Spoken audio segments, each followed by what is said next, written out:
Happy Devil's Wednesday. This is the State of the Fan Address, episode 290. Coming to you live from the Primetime Radio Studios inside the bunker in an undisclosed location in beautiful North and South Jersey. Streaming live on Facebook Live, YouTube Live, X Live, and Twitch on the Let's Go Devils Network. As the title tonight is Red, White, and Hughes. Yes, Nick Villano of pucksandpitchforks.com.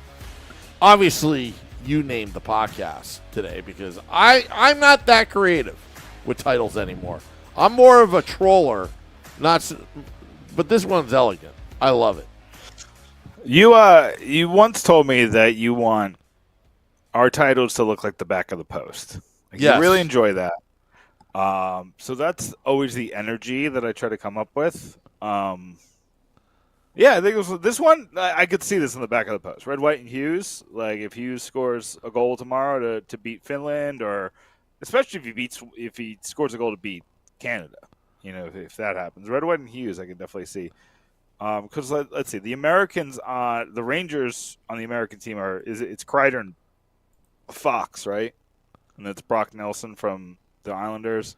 Correct. So you have a pretty good contingent in this area, but if Jack Hughes is of those guys, Jack Hughes is the star. You know what I mean? He's on the line with Austin Matthews. He's the American star from the tri-state area, right? I can't think of a more important star. Well, yeah, I mean, looking at the rosters, Nick, I mean, right now Canada and Sweden are going at it right now, live. Mm-hmm. And one of the things that I thought was kind of cool was confrontation, right? Four-nation confrontation. And you're talking about... Is that the French translation? Is that what that is? Oh, I don't know. But to me, confrontation means that this is not going to be just a throwaway international tournament, kind of thing. It's like which nation is best in this tournament, right? And I don't know, if I was going to do a title, it'd be, will the U.S. hockey team annex Canada? I'd be. You're not getting into that. That is not what because it involves Quebec, and Quebec, and then it's all that kind of stuff. But I'm a troller. But that's very elegant. Red, White, and Hughes. At the same time, we do have a Canadian audience, Nick. So I'm going to cause some controversy and confrontation right now. They may not like that. Listen, I will keep it strictly to hockey, but America's better than Canada at hockey right now. At least goaltending. Look at the goaltending, how stacked. I mean, the goaltending. The goaltending stacked. Is that it's going to come down to two things with the U.S. and Canada.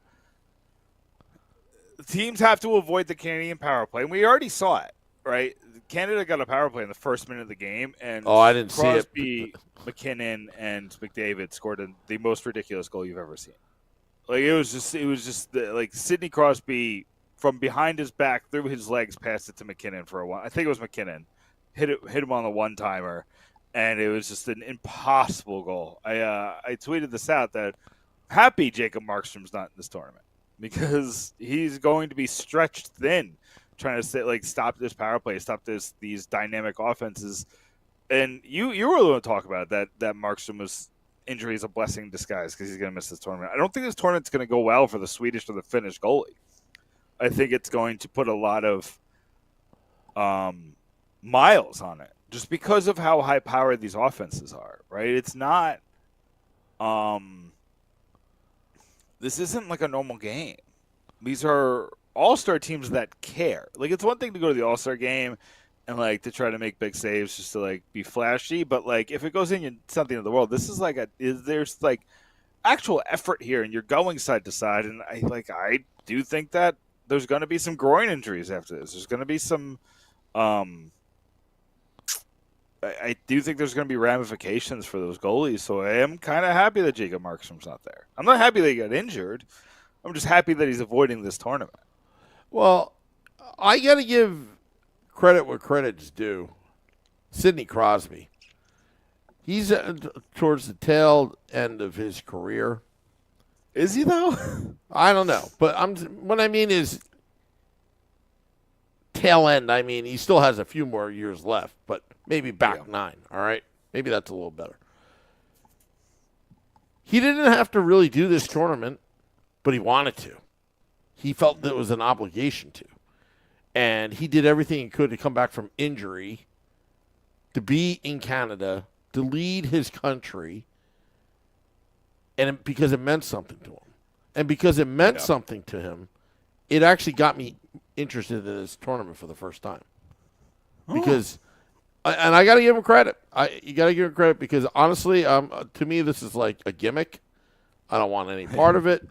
You don't even invite Russia, and Czechoslovakia. Why are you getting geopolitical tonight? What is going on?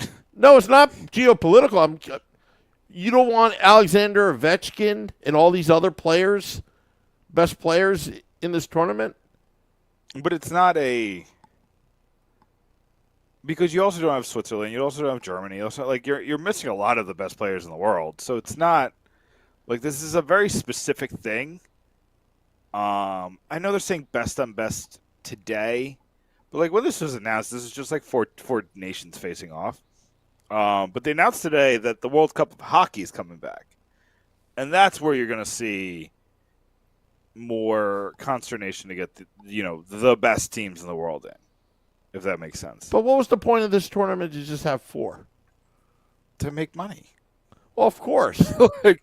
That's it. But that's it. It's not. It's a money grab. Of course, it's a money grab. It's literally a money grab, and it's trying to get players excited. The players missed out on the Olympics, so it's trying to get them excited to wear their home. Can't we have a four continent tournament? It would be great. I mean, wouldn't North America just dominate? All right, or how about just Europe West and Europe East, and then Canada and the United States? Yeah, I mean that would be fun. I mean, you could literally have the Nordic countries, and then the rest of Europe. Yeah. And then Finland. Yeah, Finland and it would be Finland Sweden. and Sweden. And I don't know if there's anybody from Norway in. Just give them a passport, and it's all good. That's what they did for Team China in the Olympics. I mean, those players just got a passport. Well, that's how they played for Team China. So, but no, I'm not trying to get geopolitical here. I'm just saying that, it's I mean, you look at Alexander Ovechkin, he's going for Gretzky's record for crying out loud. He's having an unbelievable season at age 39. And I truly believe that the Washington Capitals are the ones that are benefiting out of this 4 nations because they're well rested right now. Yeah. And that's the thing, right? They didn't have to send Logan Thompson here. They didn't have to send Ovechkin, like you said. They don't have to send Tom Wilson. They don't have to send. There's another player that's really good who didn't get to go. Whatever. John Carlson's not there. Yeah. So they have all these really good players who just get to rest. And I think you're right. I think that's going to be important. Rest and no fear of injury. Fluke accidents do happen, but not likely. I mean, listen. There's the biggest concern is the John Tavares reality, right? He got hurt in the Olympics, and it derailed the Islanders' season. But I think, and I wrote about this, I think there's value for Jack Hughes at this tournament. I think playing with Austin Matthews, listen, he plays with a fantastic player in Jesper Bratt. But Austin Matthews is going to allow Jack Hughes to be Instagram hockey. If you want to take it back to that, he's going to just let him cook on every other team. And Hughes can focus on making the best play. And it's going to build his confidence to say, okay, when I did this in the tournament, it worked. I got to try things. I got to be creative. I got to be opportunistic. I got to be innovative. And I think he's going to bring that back to the Devils. And you know, I think you're going to see, and listen, like the Devils are also like, I would imagine that Tom Fitzgerald is working the phones right now. There are some interesting players available. I've gone back and forth of what the Devils need. For a long time, I was like, they just need a third line center. Move Eric Holla down to the fourth line. Curtis Lazar is just having a rough season, and you got to kind of bench him right now, at least for a little while until you see something better from him in practice. And then you're in good shape, right? Then you got four centers down the line, and then whatever, it doesn't matter that who's on Hughes' line, it's going to work out. Now, what I want is a guy with Hughes. I want a guy with Hughes that moves everybody down. And Andre Palat had like 3 weeks there where he's fine on that line. He was causing a lot of turnovers, which is really helping his value to Brett and Hughes. It's just not happening anymore. He's a step behind a lot of things. A lot of what he's doing is calculated to a point where I can predict it. And if I can predict it, the guys on the ice are going to predict it 10 times easier. He's not able to like hide himself within the game. He's not finishing on his chances, and he's getting optimal ones. I'm back to where you got to get Andre Palat off that line, and you're going to learn that in this tournament. You're going to learn how Hughes plays when he's surrounded by talent. And, he's also with Jake Gensel, who's a fantastic player. So you got Gensel, Matthews, and Hughes, and that line's just going to cook. If Hughes comes out of this with 5 goals, I think he's going to come to the Devils and be like, I'm ready to go. Like, I'm ready to score 20 points in March. I'm ready to just go on fire, taking us and carrying us to the playoffs. Like, Hughes isn't having a bad season. Hughes is fantastic. He's been one of the only offensive weapons with Nico Hischier out with his upper body injury. But he can go up another level, right? You agree with that? Like, we can see another level out of Jack Hughes? Yeah, and this is the international level. Right. So I think within the confines of the NHL, obviously. For sure. But I think that he's going to use what he learned in this tournament and bring it back to the Devils and just go on a heater. As long as he stays healthy, knock on wood. Well, I sure hope he does. Right, that's your only concern. It's really the only downside to this tournament is the possibility of injury. And I think I don't think that there's any negative besides it. Even if like America loses like 10-1 to Canada, which I don't think will happen. I think those two teams are on par, just with how they're built. I think U.S. is a little deeper and they have much better goalies, and I think they have slightly better defensemen. The Canadian forwards are obviously ridiculous. But the thing about forwards is like you can only do so much damage, and you can only put out 3 at a time. And it's not like the U.S. is putting out, Paul Bissonnette. You know what I mean? Like, we're talking about some of the best players in the NHL. So I think that this is going to be a high upside tournament for Jack Hughes. Brad, I'm not so sure. I think Brad is a great player. They're using him real weird in Sweden. Put him on the second power play unit, which didn't make a lot of sense to me. They paired him with Joel Eriksson Ek, which I love that. I think that they're going to do really well together. And then Lucas Raymond, which I think Bratt and Raymond would do really well together if you put them with Pettersson. I think if you put like a line of like Eriksson Ek, William Nylander, and Bratt, I think they would do really well together. I might be conflating which one plays on the right and which one plays on the left, but just roll with me here. Eriksson Ek, and then with Raymond and Bratt, seems like it's almost like you're confounding what you're trying to do with that line. And I feel like that they're going to treat it like a third line, which is weird to have Raymond on your third line. Like, just his skill set doesn't make a lot of sense for that. I think they're going to use Bratt's ability to play defense, like, almost against him. Like, they're going to take him out of offensive opportunities. So I don't love what I've seen so far from Sweden with Bratt.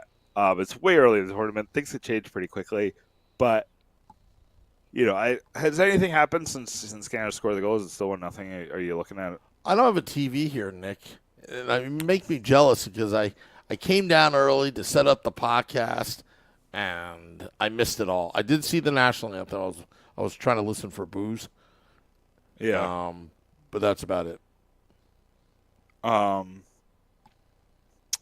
Yeah. So Canada literally just scored their second goal. Brad Marchand scored, it is what it is. Sweden looks a little dejected already, and that's the thing about this team. Like you have to score on them. And like Sweden just got its first shot. It's like about 8 minutes into the game. Well, I think Team Canada has quite a bit of home ice advantage here. Yeah, I mean they're playing in Montreal. That team and that stadium is rocking. Like they are excited for this, and that's like it's. You have to give it to the NHL because it sounded terrible on paper. It sounded like nobody cared about it. Like truly, it sounded like nobody gave a rat's behind about it. And then it came, and everybody was like really into it, right? Like everybody's just talking about it. Everybody's like kind of excited to see it. It's one of those things that like on paper, it's like this doesn't make much sense. But then it happens. You're like, I love this. I want to see it. I want to see. It's almost like when women's hockey, when they had that Canada versus the U.S. series, like just get your best guys and girls and run it back. Like keep it going, put it together. Let's play some pond hockey. Let's just go all out on the Instagram hockey. Like I'm ready for it. Mm-hmm. Well, yeah, I can't wait to see Canada's PP1 versus Hellebuck. Yep. Because Hellebuck, for all intents and purposes, has been great in the regular season. But the playoffs has been an Achilles heel. He's had an outstanding regular season so far, up into the break. And this is kind of his tune-up for the playoffs. And it's a different scenario, but he's going against the world's best.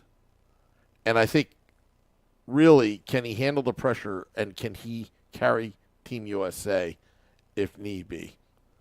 Mm-hmm. That's what I'm looking for. Yeah. If there's a storyline. Yeah. I mean, there's a lot of storylines. Like I wrote about this. I wrote about the 4 things to watch at the Four Nations tournament, Four Nations face-off. There's a lot here. You know what's interesting, Sam? A lot of these guys in this tournament are guys that are available at the trade deadline. No, that's interesting. You got Rickard Raquel playing this. You got Brad Marchand playing this. You got there's a couple other guys, and I listed them all on my article on the Four Nations Faceoff. By the way, Sam, I think we have 8 Four Nations Faceoff articles on pucksandpitchforks.com right now. Trey Matthews wrote a story. Jenny Streeter wrote a story. Vinny Parisi wrote 2 stories. I wrote 3 stories on the Four Nations Faceoff. We got stories on stories on stories on the Four Nations Face-Off. So make sure you go to pucksandpitchforks.com before tomorrow's night's game against the USA, just to kind of you got to get into it. It's a fun little thing that's happening. You really like it. Yeah, but it's I'm excited about it. Are you excited, or are you just kind of meh? I'm kind of meh, but since Sidney Crosby was like doing everything he could with his left arm to just get to the tournament, if it means something to him, it kind of rubs off to me. It kind of means something to me. Yeah, I get that. Because he has nothing to prove. He's done everything. He's literally done everything. Yeah, and that's, you're almost like, why do they care so much, right? You're almost like questioning, like, why don't I care? Why does he? It comes down to pride in the country, and things like that. But I look at this like, this is exciting. It's exciting, and there's a lot going on in the world that's not exciting. So to kind of just be like, let's just throw the best players together and just enjoy it and like not think too hard about it. We need a little bit more of that in this world. So I'm excited about that. I'm excited, Nick. And then so tomorrow it's the U.S. against Finland. So you got Hughes likely against Holla, and then it's USA Canada on Saturday. I think I don't have the schedule in front of me. I'm sorry. Yeah, I think it's Saturday. No, you're fine. I think it's Saturday. What do you think of? Did you see some of the intricacies about the point system and the rules? No. So the point system is a 3-2-1 system where you get 3 points for a regulation win, 2 points for an overtime and shootout win, and then 1 point for an overtime loss, and then no points for regulation loss. It's a system that a lot of people have been clamoring for the NHL, saying it's more fair. It's indicative of who the best teams really are. It devalues the loser point a little bit. Well, a win really means something. You'll have teams pushing harder at the end of regulation instead of just trying to run out the clock to get the loser point so they can secure that 1 point and get to overtime. And then they're also doing 10-minute 3-on-3 overtime. So before you get to the shootout, it's 10 minutes of 3-on-3, hopefully just avoiding the shootout altogether. The shootout is basically a last resort. So I think it's I love both of those rules. I've been, I wrote probably like 2 or 3 years ago that both of those rules should be implemented in the NHL, among other things. They feel like no-brainers to me, but what are your thoughts on those two rules? I guess one's more of a standings thing, but we'll call them rules. I'm not a big fan of the shootout, so I would just eliminate that altogether.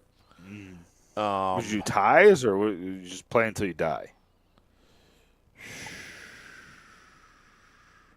For this tournament, play till you die. Hey, sometimes you got to do what you got to do. But at the same time, the league has to look at it because this is a league-sanctioned event. Yeah. The possibilities, I think the probabilities of injuries go much greater if you do the play till you die. No, you're not wrong. Yeah. Which they would probably want to mitigate as much as possible. So you're on board with the 10-minute 3-on-3 to try to get that taken care of. Oh, yeah, because I think 3-on-3 is like one of the most exciting things right now going on in the National Hockey League. I love how it's free-flowing. What I don't like about it is it's kind of like a lot of standing around so they can make changes, and that's the only part I don't like, just to keep that possession.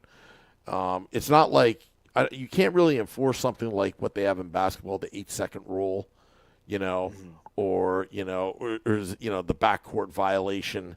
I don't think that's necessary. But I just in lacrosse, before they instituted this rule back in the early '90s, the goalie could hang on to the ball and waste so much time, and there's nothing you could have done. Then they had the crease rule, and they had the 10-second rule. Like, there were all these rules to keep the flow going. I wish there was a way that on 3-on-3 where you didn't have that, where it's like, oh, I'll just pass it back, we'll reset. Like, it's just so annoying. Right, that part is definitely – it's almost like – do you know what that reminds me of? This is probably such a weird false equivalency, but it reminds me of the tush push. Yeah. It's like – this isn't good for the game, but it's like within the rules, and like we'd have to like revamp the rules completely to make this not a thing. But it almost feels like it's worth it because it's slowing the pace of the game down. It's kind of what's the like saying I'm looking for? Like it's not in the spirit of the game. You know, it's not like the spirit of the game is to drive the net, to make plays, to get in the like once you're in the offensive zone, leaving the offensive zone feels like it should be a negative and like there should be something wrong with it. You know what I mean? Well, that's why you kind of have to change the rules. Like, you know, when the trap, we heard from the media back in the mid-'90s, the trap. But they changed the rules. They took out the red line. So It wasn't as effective. Tush push in football, it's like they've been talking about it that you can't do it, but they haven't made that change. 3-on-3, I can't think of it on the top of my head what I do just to change that. There's only one little flaw in it, and it's just, keeping that that in your own zone, keep on passing it back or whatnot. Yeah, it's almost like you have to put like time limits on possession in certain areas.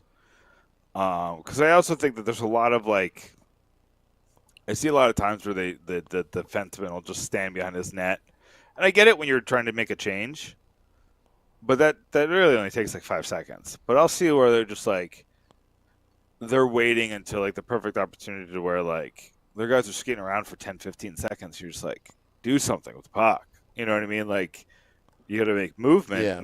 They're waiting for the guy in front of them to skate to the left or the right. And it's like a game of chicken. And I don't want to watch chicken. You know what I mean? Like, that's not entertaining to me. Yeah. Yeah. But anyway. But I do love everything else about 3-on-3. Yeah, and we're saying this from an almost perfect system. Yeah. Like there's just and these tweaks seem simple. So it's it's not like it's not a wholesale change. So I think this is all fair. I think the only thing you could do to prevent all that is maybe a shot clock, if you can even enforce that. Right. I mean, you didn't think that you can enforce the pitch clock in baseball, and that's actually like super efficient and has really helped the game. Do you think it really has helped the game? Yeah. I still hate it. You hate the pitch clock? Yeah, I hate the pitch clock. I'll tell you the reason why. Because I love the narration of baseball commentary, and it's kind of like really like, yeah, Gary Cohen would be telling stories, or you listen on the radio and you listen to national broadcasts. I just love the whole like chill flow of baseball. It's not for everybody. And Gary Cohen can go get a podcast. Like, you know what I mean? Like, I agree with you when it comes to radio. Like, if I listen to a baseball game on the radio, then I like the stories. Like, I like the John Sterling, the Susie. I forgot her last name. Susie Waldman. Yeah. Susie Colbert got stuck in my head and I couldn't get it out. But Roger Clemens is in this box, in George's box. He's coming back. Yeah. God, that was such a weird. Roger Clemens. He was terrible that season. He was terrible that season too, because that was after he went to the Astros. So it was. Oh my goodness gracious! The steroids are back. Yeah. Sorry. Listen, everybody was there. There were so many steroids in the game at that point. I misremembered that moment, Nick. I think. Okay. Yeah. Okay. Yeah. Well, did you accidentally send the steroids to your wife as well? Are you gonna throw her under the bus? Yeah, Mrs. Wu had the steroids, and I don't know. I don't know what that was about. Sometimes it happens to the best of us. No, here, this. There are certain rules that I think are just better for the game. I do think the 3-on-3 overtime has really helped the NHL. 4-on-4 was just a slog. It felt like it just felt the same as 5-on-5, and I don't know. It felt like we were playing to get to the shootout. So going to 3-on-3 really opened up the game. Really changed a lot of things. So I think more of it's better. I don't think that that's a controversial take. I don't think it's gonna I don't recall many injuries happening in overtime. Can you think of any? Not that I can recall. Like, there's not a ton of huge hits happening in overtime. There's some, but with the ice open up like that, like, it's easy to skate around those things. It's not like football, right? They talked about extending overtime in football, or they contracted overtime, right? They made it 10 minutes for the safety of the players, but it's just football. It's not. There's no difference in the game, so it's the same level of injury risk. Well, I look at it from a probability standpoint. I know I'm not a numbers analytics guy, but it's just more a probability. If you extend the game 20 minutes, there's more of a chance for somebody to get hurt. Of course, of course, yeah. No, I mean the simple analytics say that, but I would be curious to see what are the injuries per 60 minutes at 3-on-3 versus the injury per 60 minutes in a regular game. But it's and these are the things you have to, if you're Gary Bettman, you have to kind of take these things into account, because you can't have more injuries. You can't have the Connor McDavids, the Jack Hugheses, the big names leaving the game. So you do have to kind of take these things into account. And you never want an injury the thing you don't want is an injury that helps decide the Stanley Cup. It's kind of inevitable, but you really want to do everything you can to avoid it. You don't want somebody to get hurt right before the playoffs or in the playoffs. Well, I guess it wouldn't be relevant in the playoffs, but you don't want somebody to get hurt right before the playoffs and they're out for the playoffs when it's a team like the Devils, so it's, or a team like Carolina or a team like Washington. So, that's my thought on the rules, Sam. I am curious. So the rosters aren't frozen right now. Teams can make moves. Do you think GMs are using this time to hit the phones harder since there's no games? Or do you think that they're taking this time to kind of take a breather before the trade deadline? They're hitting the phones harder, but the announcements won't be made till probably after the tournament. Almost. Yeah. They're going to have these deals in place, handshake deals or whatnot. Because honestly, if you were, say, God forbid, this happened. If you're Tom Fitzgerald and you're phoning it in, blah blah, and suddenly you found out that Hughes is out for the season and Bratt's out for the season, and knock on wood, knock on all of the wood. I know, but I'm making a scenario up that alters your decision making on trade deadline. Yeah, I agree.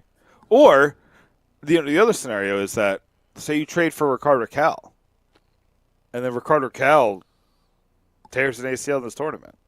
You know what I mean? And then it's that's going to alter that trade. You're not going to make the trade anymore. And damaged goods, send them back. Fail physical. Right. Well, yeah. Yeah, I guess. I don't know how that works. I know that there's controversy in basketball right now, right, with Mark something. He was going to Lakers. They claimed he failed a physical, and now the Grizzlies are mad or something. Or maybe it's the Hornets. I don't know. Yeah, I don't know basketball that well or something. But I know that there's controversy. I'm one of those weird people who I'll watch the Knicks in the playoffs, and down the stretch, or if they're playing the Celtics and I got nothing else going on, or the 76ers. But I am a basketball fan in podcast only. So interesting. I want to hear. I was so obsessed with this Luka Doncic trade. How about the Fire Nico chants? Right, stuff like that. I'm into that stuff, the drama of the NBA. Yeah, but I'm not really into watching a game. Do you know what game did it for me? When I was a kid, the Knicks were playing the Lakers, and they were up 12 with a minute and a half left, and Kobe Bryant's like willed them to the Lakers to a tie, and I think the Knicks ended up winning in overtime. But it was just like I just watched 48 minutes of basketball, which ended, takes 3 hours, and it was worthless. I should have just watched the last 2 minutes. So it's and like there's elements of that in hockey, but so few and far between that when it happens, it's like it's big news. But there's a joke in the NBA that everybody makes a comeback in the NBA. The other team takes for all the gas. I used to make so much money betting because I would wait till the end of the third quarter and then bet the plus spread. Whatever, I used to actually wait till, like 4 minutes left in the third quarter is a sweet spot. Look for the blowouts. Look for the teams down by 20, down by 18, down by 35, and bet the plus spread. Because it was usually like plus like minus 3 points. So if they were down by 25, it was plus 22. And it would hit so often, Sam. And I made a decent amount of money doing that just because it happened all the time. You know I don't what? know, like I don't know. You know what? I'm so mad at myself. I had a chance on DraftKings to bet on. I was really going to pull it off. The first player to score a touchdown on either team. Yeah. I think it was like Jalen Hurts was plus 6,600 or something like it was, or I forgot what the. And I almost pulled the trigger on it, and I'm like, why am I doing this? Because I hate sports gambling, and I wish I did. Yeah.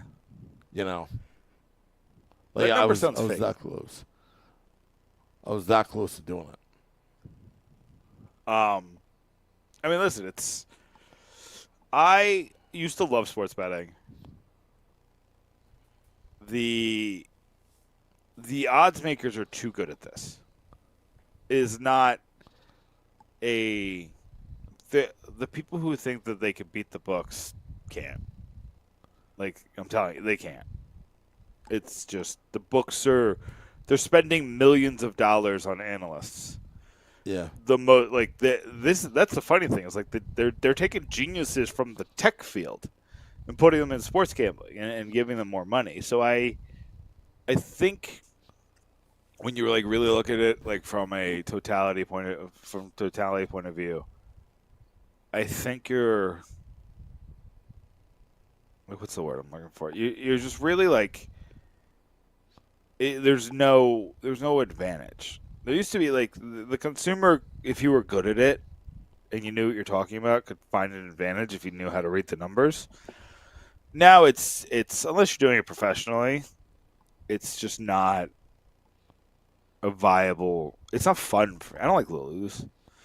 If I'm at a party, like I went to a bachelor party, and like we bet money on Adam Thielen, just because like we want a reason to care about a Carolina Panthers game. We were down in Williamsburg, Virginia, so that was the game that was on. Okay. Sure, like whatever. If we want a rooting interest, and I bet $5, I don't care. But like as something that's like a just like a thing I'm doing every day, or even like once a week, like for every week of the NFL season, or like every week of the NBA. It's just not. It's not something I want to do anymore. I just see like a lot of my friends are just like obsessed with it, and like they'll text me about how mad they are that a parlay didn't come out. I was like, well, what was the parlay? It's like it was plus 60 or 60 to 1. I was like, well, yeah, of course it didn't come out. Like you had no chance. It's like, oh, it was an 8-leg parlay and I missed it by 1. I was like, yeah, let's stop doing parlays. Yeah. You would have won 7 bets if you just did 8 bets. Didn't somebody just bet $100 and won $484,000 on an 18 thing? Right, that happens sometimes, but do you know which how many is kind of cool. Yeah, hundreds of thousands of people, if not millions of people, lost on their parlays for that guy to win one, and that's why DraftKings wants that out. They want to talk about the winner. It's I worked in a casino, Sam, so I understand some of the. Yes, you did. I understand some of the ways that they. What's the word I'm looking for? Trick you. They trick you. They use especially the apps. science. The apps are crazy. They use science. But it's not like. Did you know that like the social media industry studied gambling for part of it, like to get people hooked? Like what causes that serotonin in your brain to keep going? And it's like the same. Don't quote me on this. I try to be really like truthful with my facts, but it's something to the effect of the same serotonin that hits during gambling is the same serotonin you get during like doom scrolling on social media and like falling into a rabbit hole. At least that's from what I remember from the research that I did a couple years ago. I might be misquoting that. I apologize if I am, but it's somewhere in that right. realm. It sounds right because I mean I'm not a scientist or whatever, but I always felt that a lot of these professional athletes that blow all their money away. Not so much on gambling, but Antoine Jameson. Sometimes on gambling. Yeah, Antoine Jameson, had over $100 million earned during his time in the NBA.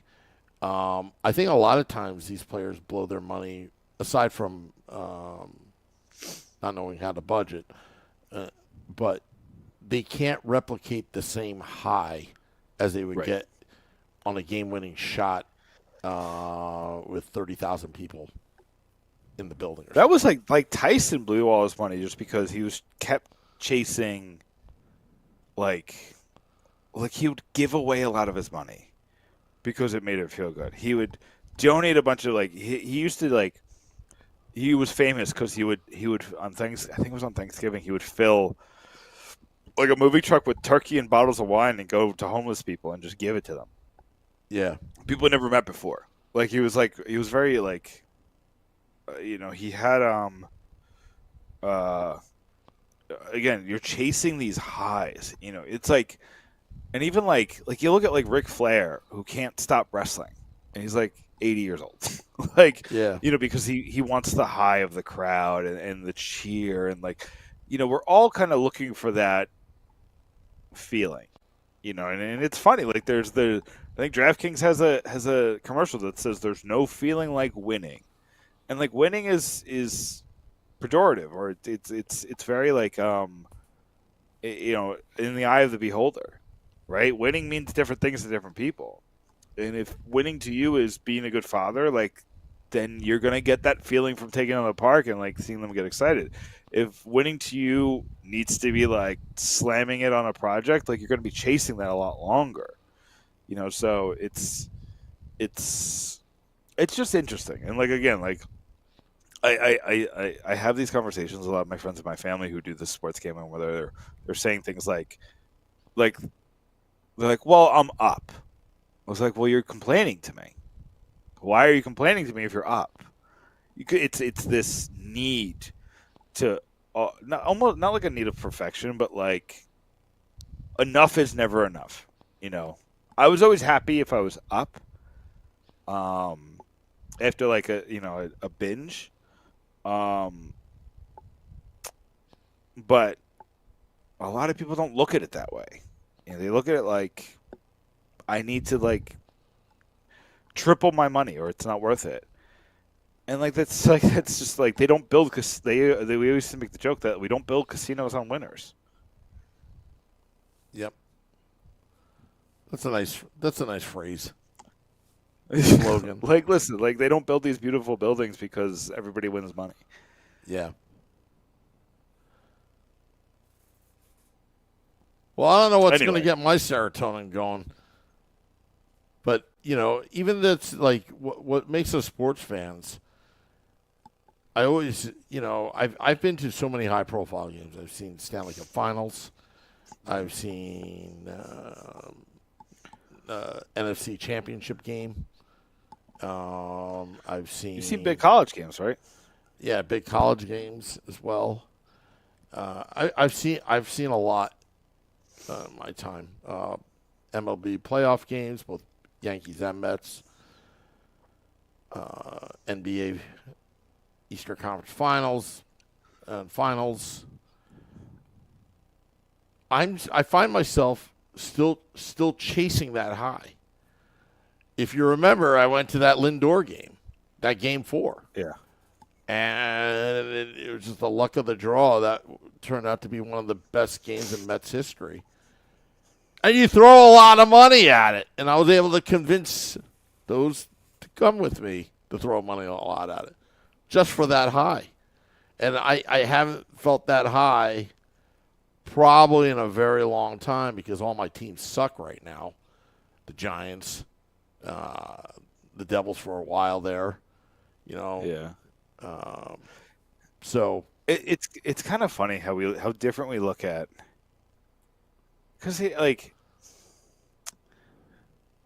I could count on one hand how many sporting events I went to as a kid, just because we didn't have the money to go. Like we'd go. I went to 2 Yankee games, 1 Devils game, and then 1 football game. I'm trying to remember if there was more.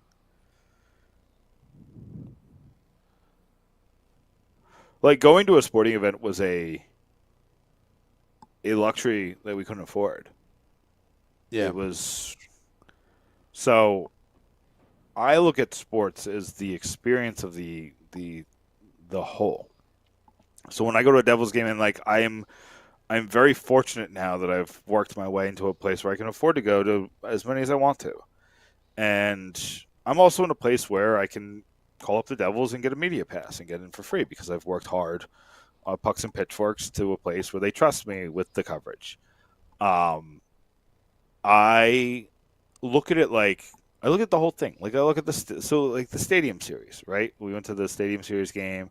yep, I look at the experience of the tailgate, getting early, hanging with you guys, and seeing Vinny Parisi for the first time, then going and covering the game with a bunch of people who I've spoken to online and get to meeting them in person, and then watching the game and enjoying it with the people around me. And even when I'm not covering the game, when I'm in the crowd, I look at it from a point of view of, again, going to American Whiskey, really enjoying the time that we have at American Whiskey, and then going into the game, high-fiving people that I've never met before and will never see again, and enjoying this moment with them, and then leaving, and then celebrating a victory at the bar. And, it's not even like I'm not even a big drinker anymore, but it's the atmosphere and the memories that are involved with that. And that's how I look at it. Like, so I'm not chasing when I go. Like, I go there with the anticipation of having a good time. As long as the game's not truly dreadful, right? Like, where you're like, why did I come here? yep. I enjoy the experience. I will say, can I tell you that the funniest thing about the one hockey game I went to as a kid? What's that? I finally went to a hockey game. Waited all this time, and it was Mike Dunham in net. I was like, "What the hell is this?" I had the terrible luck that I was at one of like the 8 games that Martin Brodeur didn't start that season. It was the only game I went to as a kid. I did eventually see Brodeur start a couple of times actually as an adult. I was actually at that game. Do you remember that game in the Panthers series in 2012 where he got pulled? Nick, you're starting to make me believe you're bad luck.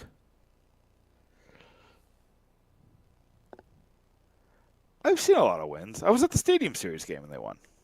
Oh, okay. But do you know what I'm talking about? When Hedberg came in and he played well, and people were legitimately asking whether Hedberg should be the starter for the rest of the Panther series.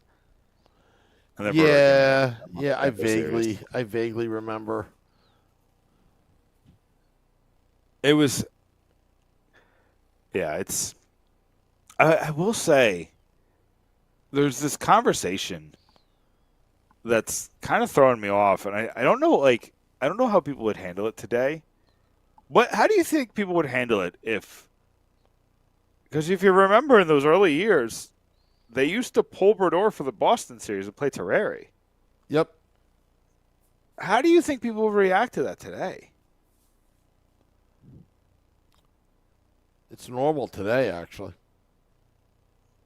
I mean, they don't match up like that in the playoffs. But if you pull Brodeur today, or just pull the goalie in today? No, if you played a different goalie based on the series, based on your opponent. To me, I think the coach is overthinking it. Yeah, Unless you don't have a number one goalie. I mean, the odds are that you have a number one goalie. I mean, let's just say if Brodeur was your number one. Brodeur was basically Hellebuck. Yeah, but I think the only scenario that you'd ever see it is both goalies, both the starter and backup, are hurt, and then suddenly you're left with an emergency and an AHL goalie. Yeah. No. Listen, I don't think it would happen today. I think you have a lot more to think about. But it just seemed. I was reading the New York Times back then, because the New York Times is a really good archive for that. So I get to read a lot of how the Devils recovered back then. And it was questioned. It was what's going on? But when you look at history, a lot of people don't remember it. Chico talks about it. Because he's obviously big into the Devils, and he's a goalie, so it's kind of the thing. And I think Danico was talking about it not too long ago, and I think Larry Robinson, I think was talking. I feel like a coach was talking about it, but it's just funny how those things are. But we made it to the end of the podcast, Sam.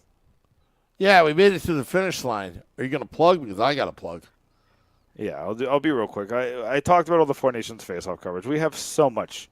We have, again, I think I have 8 articles on the Four Nations face-off. I also wrote one just to kind of get something different out there. Scott Wheeler put out his top 100 drafted prospects. We have to talk about the mistake that Tom Fitzgerald made this year. I wrote about that. It's a mistake. There was a superstar that was available, and it wasn't Sam Dickinson. I still think Silyev has a fantastic ceiling, but there's a player there with the same ceiling as Silyev and a floor that's 60 floors up on his. So it's a conversation. Just wanted to talk about it. So that's on pucksandpittricks.com. We're going to have tons of articles coming out over the next 2 weeks. So much trade talk. So much talk. We'll be covering and analyzing the Four Nations face-off. Go to pucksandpittricks.com.